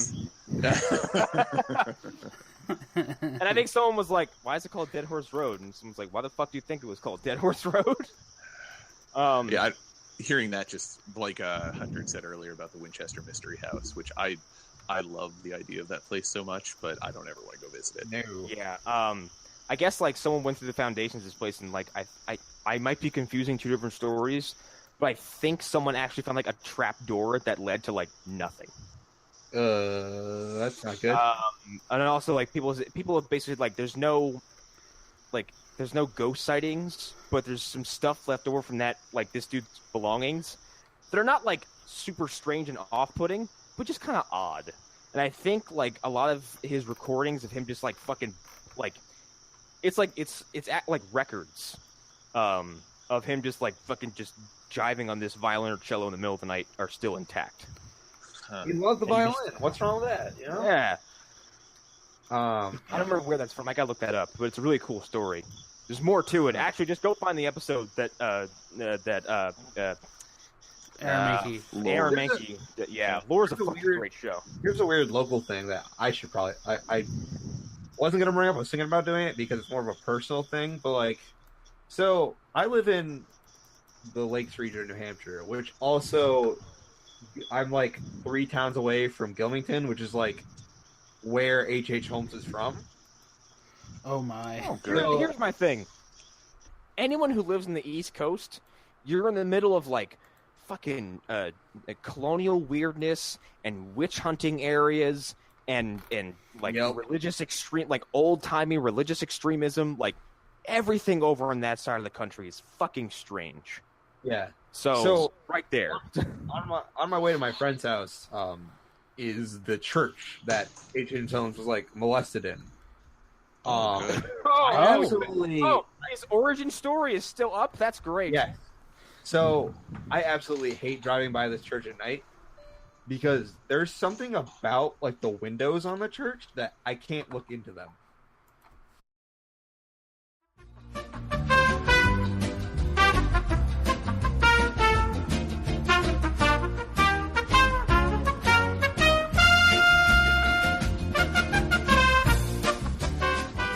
Right now. So we just had a technical glitch at a very creepy amount of time. Our audio dropped out on several different ends, and for a brief moment, I'm not making this up either. This is very legitimate. For a brief moment, there were 2 of Arlen's chat icons in our Google Hangouts session. Yep. And it was after he lost connection. It was after Eric lost connection, and only me and Hunter could hear each other. Yeah. And Arlen, you should add in exactly what where your other computer is right now. Right. So I'm not at my apartment where we normally record at the moment. So yeah, I'm on my laptop. And Eric, your camera's on. Yes, it is. Look Yeah. at me, baby. Hey! Hey, goodbye. Now it did say it's the same IP address, which makes me think that it's the same computer. But still, it's weird that there were 2 of me. It was for maybe like 2 to 3 seconds, and I thought it was some kind of glitch. But then I forgot that you described your situation. Mm-hmm. It's possible that the CIA has heard us talking about all this. See, I think we wouldn't be able to go this far. I think if the CIA let us go for almost 2 hours, they'd be like, Yeah. And also, do we even wanna? Right. And also, this in the past, and the only time we've ever seen 2 chat heads before is when Lou has been on the call, and he's been recording. And that's how he second records for us. Yeah. And on the whole idea of the CIA wanting to stop the episode, we wouldn't have even had anything that subtle. It would have just been the show's over, and then all audio would have quit. So yeah, my laptop would have burst into flames. Like exactly, I would have got hit by a dart. Somehow my phone would have turned into a Nokia. I don't understand how, but it would have happened. Somewhere Andy is in a room like, yes. So you're saying that Andy is actually Alan Moore, is what you're telling me? Yes, yeah. No, it wouldn't surprise me. But what I was talking about before either government spooks or real deal spooky dookies happened was Centralia, which it's not really a folktale, or it's not a folktale. It's a horrible real place. It's just a real place that you can't go to. Yeah. Well, you physically can, but fucking don't. Yeah. Yeah. There's I think like 5 or 6 people who still live there, maybe. And they live in gas masks. Okay, like yes. Why would you still live there? I don't know. I don't think there's any real logical answer for why someone would choose to live in a town that's built on top of a burning coal mound. It's a town that's locked in time. It's not like it's getting supplies or it's getting repairs or it's like moving with the world around it. It's a fucking ghost town that has some people living in it. Yeah, yeah. Except it's also burning all the time. I've heard of this place. Burning. It's a town. It's the real Silent Hill. It's kind of what Silent Hill is based off of, the location anyway, and kind of the history of the town. Yeah. It's got a coal fire burning underneath the ground, and like they're out of, and like the road every once in a while will just like split. Yeah, well, because of gas buildup. Like when we were driving back from, I think it was the amusement park Knoebels that happens to be out near there. there's an area that used to lead to Centralia, but it has big signs and chains and whatnot saying like not safe to enter. Like it's sinkholes are a thing that just randomly appear. Yep. Like fuck. It's kind of crazy to me that there's like a town in America that is just fucked. Like it's inaccessible. It's inhospitable. You can't live there. And yet there's people who do, but like those people are probably doomed. Well, they're also in their like 80s and 90s at this point, which I don't know how, but they're old timers who are not giving up on where they live. I mean, it's so fucked that people just like leave chalk like on the road, like they draw their names and shit, and nobody comes to clean it up because it's like, why would we? Why would we? Why risk any equipment or people coming out here if that road could collapse underneath us and literally send us into a fucking hellfire? Mm-hmm. Yeah, essentially. So yeah, that's the fun little bit of Pennsylvania. I mean, I don't live anywhere near it per se, but just the fact that it exists is horrific. Yeah, I mean, I used to live within, live from Jersey. It's, a 2 to 3 hour car ride away, but no fucking thank you. Like, if you got me in a position where I could take a pair of binoculars and look down at it, and maybe get a camera and, like, snap some photos of, like, shit from far away, sure. I'm not stepping foot in that town. No. Not even with a film crew, because it's too fucking risky. Yeah, I could see like an airplane. That'd be cool. Like, yeah. Well, I mean, there are people who go there and document the fact that they've been there and have all types of pictures. But but no thanks. Exactly. Absolutely not. I was gonna come up with something else from Jersey, but like I honestly can't settle on anything because it seems like we have too fucking much. Yeah, older places are like that though. Like Georgia has a fuck ton of shit because apparently it's super haunted. So Pennsylvania also has. You also have Penn State, which that's a whole nother level of it's a whole nother kind of haunting. Yeah. Yeah. Well, I mean, it's either frats killing somebody through alcohol consumption or children being molested over 30, 40 years. Wow. Yeah. Wow. Yeah. Oh my God. You've got to be fucking kidding me. Is this on the way to Centralia? Yeah. That's really awful. And there's candles. Is that candles or is that road paint? That's paint. Yeah, that's all paint. Yeah, I just posted to our chat for the people who can't see it. Why do you sell them like? One is a middle finger and the rest are dicks. Yeah, it's the penis trail. People have drawn penises in either spray paint or chalk all along this one particular road in Centralia because... Why are they all ejaculating at once? That's weird. They're very excited. They're all under mass hypnosis. They all have the Ouija board out, and they're all... If they all come at the same time and produce enough orgone energy, they can summon down the ancient gods. Fucking chaos magic. They're doing sigils. Yeah, exactly. That's what's going on. I don't know. Does anybody else have anything else they want to share? No, not really. Off my head, no. I think we've covered a lot of interesting shit. Yeah. Look up pictures of L. Ron Hubbard. That'll really freak you out. That'll be real. And zoom in on his teeth. Zoom in on his teeth. I don't have a problem with my gums at all. Wait, hold on. I don't think I've ever actually seen this dude, or at least like focus on him. Oh no! He's not a good-looking man. No. Whoa! Why are his lips so pouty? Because his gums are swollen from Dude, all the horrible. He's got permanent duck face. Like, what the fuck is happening? He probably didn't believe in fucking dentists. Like, yeah. He's got like a Jeffrey Jones face thing going on. Yeah. Mm-hmm.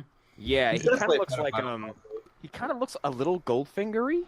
He does. He does. It's a very Goldfinger vibe. Guys, holy shit! But any pictures of him smiling are just like the creepiest things. Like with his full teeth out, like it's just. There we go. I just sent it to the chat. Yup, that one. That's the one I saw. Oh, absolutely not. It's like fucking Brock Lesnar's weird-ass teeth. So not only do we have the CIA and various ghosts listening in trying to stop us, now we'll have Scientologists. Yeah, quite frankly, I'm more frightened of the Scientologists, okay? Yeah, right. They're yeah. That's a whole different ball game that we can't start to discuss at point in the show because like we could don't want to be squirrels. We could talk in depth about Leah Remini's like 25-minute segment on Joe Rogan's show where she talks about like all the fucking scary ass shit that goes on in there and how she found out that the entire thing was bullshit. Mm-hmm. That place, like the Church of Scientology, is not a place. But here, like the Church of Scientology has managed to like infiltrate high levels of Hollywood and the government, but it seems like they get there well enough, and then their follow-up job, like once they get there, is just absolute crud. Like they just come out with like no viable information.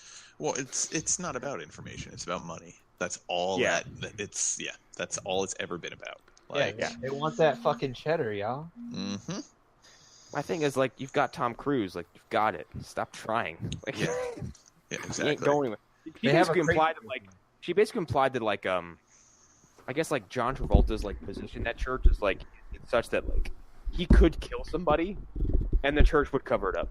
Yeah, no, right. They, like if you watch the HBO Going Clear, yeah, he can do whatever the fuck he wants, basically. Yeah. Basically, it's him and Miscavige, and then everybody else. So yeah, and they even like John Travolta when he wanted to leave, they have enough dirt on him that they can just destroy his life. Yep. Yeah, honestly, I wonder if that has anything to do with like his fall from stardom. Actually, that's actually a pretty good theory. Yeah, that's not because like when's the last time you saw Travolta like headline a killer like major release? Well, he was in Gotti. that apparently fucking bombed. Yeah, but like other than that, he's like showing. Well, I mean, I think they're putting him out to pasture because his star isn't worth it anymore. Along with all the weirdness that people have been saying about him while he's been in Scientology, and then apparently him trying to leave. I mean, he's definitely a gamer. I definitely believe that he's a gamer. Oh, without question. That he's what? That he's what? A gay man. Gay. yeah. Oh, And that came out yeah. during a session, and they have that dirt on him for basically forever. I can't believe that's ridiculous. dirt. Like at this point, like it's is it not. dirt or is it Kevin Spacey level of like I fuck children kind of thing? Yeah. I Different wouldn't be surprised if generation. there's other stuff. I'm just hold on. See that his latest Here- movie made like $127 and that's it. Yes, I heard $127. Fucking Dollars. And actually, they forgot to put the H in there. It was doll hairs. Doll That was all. Have you guys everyone seen the Rick and Morty courtroom sketch? Correct. Yes. I'm just remember that entire stretch for fucking Rick's character is like I fuck boys. I'm just picturing Kevin Spacey in that position now. Like, Kinda, yeah. I fuck boys. I fuck white boys. This has been a very offensive show. Yep. Mm-hmm. Between the HIV ghosts and me saying that I'm not saying it again before someone takes that audio out of context and uses it against me. Did we get that isolated? No one said Shut the fuck up. My voice is hoarse, so it's not going to count. So when the FBI finally comes for us, they have dirt. They just play that back over and over again. I'm like, fuck. Shit. They got us. They delete the original episode from my computer. What is that shit from Family Guy versus where Meg's trying to get that thing from the Goldberg kid? And she's like, give it to me, Neil, give it to me. He just records that audio bit and he's like, yes, and he plays it back to himself. Oh god. Ugh, gross. Yeah. Well, do we want to wrap, guys? I think so because I'm losing my voice and my head is starting to hurt. Oh no. CIA implants. There's purple.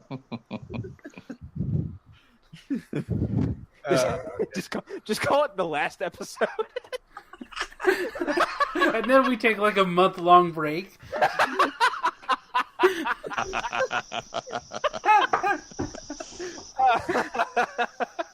Wait, I hear gas. We just put a fucking 404 banner up on the fucking group page. We bring someone in who just takes an admin position with no profile picture, who never comments or posts. His name is Kevin. Oh God. That's it. Okay. I'm dying. I'm being gassed. All right. That's yeah. Okay. I don't know how to wrap this show up. I've been Connor McGraw, and this has been the fucking weirdest After Dark I think I've ever been on. Movie Dempster, Guyver 2 is coming out. Joe and Sean were just on a game show called Hate to Burst Your Bubble, hosted by some East Coast boys called Nerd Surge. I believe they're a band. Yeah, they are. Some podcasts and shows they do. I watched all 2 hours of it. It was very amusing because they didn't really have any rules, so people were just kind of making up shit on the fly. It was a trivia show, and there's some wackiness involved. Joe and Sean were on there, so you can kind of watch that. It's really fun. I'll throw the link in the Facebook group. Or no, I think Joe already has, actually, hasn't he? Yes, he did. Oh, he did? Okay. Yeah, so it's there for all to see. Very entertaining. I fucking wish I was there because I'm in the chat, like, raging at some point because I'm like, this would have been a moment where I could just seize the day. But Guyver 2 is coming out soon. Like I said, we were a few episodes ahead of ourselves. I don't know how we did that. It's like we time traveled. And then we're still trying to do Crocodile Hunter. Hasn't happened yet. It's the ghost of Steve Irwin. Haro on all the social media and things of the like. Yeah, Lost Haro podcast comes out every week. I got a new thing to add here. Fucking Monster Mash launches in a month. Go get into it. But I'll let Hunter go into it more. So, yeah, you go ahead. Finish your plugs, and I'll go into it. No, I got mine now, basically. Yeah. So Monster Mash will be a monthly podcast where me and Arlen and a guest will watch a monster movie. It could be good, could be bad, and believe me, if it's bad, you will pay for it in the long run. But basically, we talk about the monsters themselves rather than the movie. And we end each show by asking the question, who will win a fight? The champion of our show, I think it's... I don't want to reveal it. Don't reveal it. Yeah. The champion of our show will fight the month's monster, and maybe we'll have many different champions. Maybe one will be the same champion for a year. Like, you don't know. It also shares its namesake with my roommate's cat's my feline nephew, who has made frequent guest appearances in the show by shoving his face into my microphone. So there's that. Yeah. So we're gonna make him watch something horrifying, probably. I mean, we could get Achilles, the pit bull, to watch something terrifying because he reacts to it. Yeah. Oh no, my! We'll watch Event Horizon. We were watching The Thing one day, and Achilles got very upset with us. Oh no! Well, I can understand why with that movie. And exactly the scenes you think. Yeah. Like, you think fucks you get off to this? One day it was the to make this brief, it was a very peak and valley level of emotions because first he saw the dog, and then his little ears went up, and the dog barked, and he barked. And then the cage scene happens, and he whimpered and jumped off the couch. Oh, I was like, "Oh no, Achilles!" Poor doggo. I'm Eric Fedorchak. You can find me on Instagram at Eric_Fedor. Dogs, cats, foods, comics. I'm also floating around the Phantom Zone, talking about comic books, showing pictures of stuff that I found, be it in print or out of print. Getting Connor to get an in-stock trade account.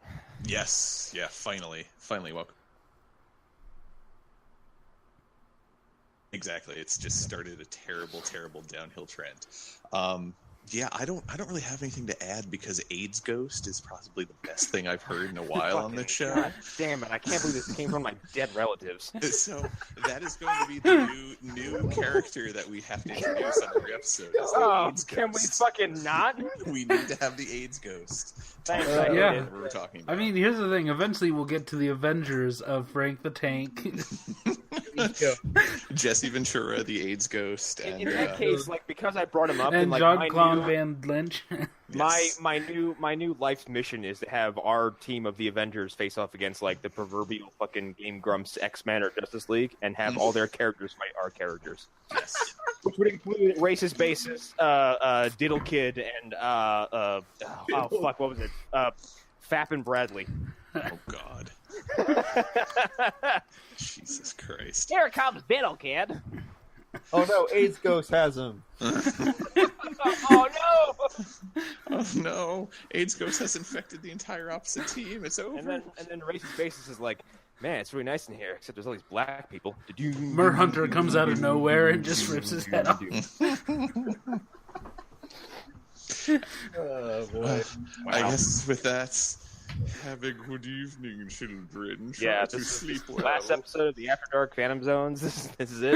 You've Yeah. been nice. Yeah, goodbye. Bye, everybody. Bye.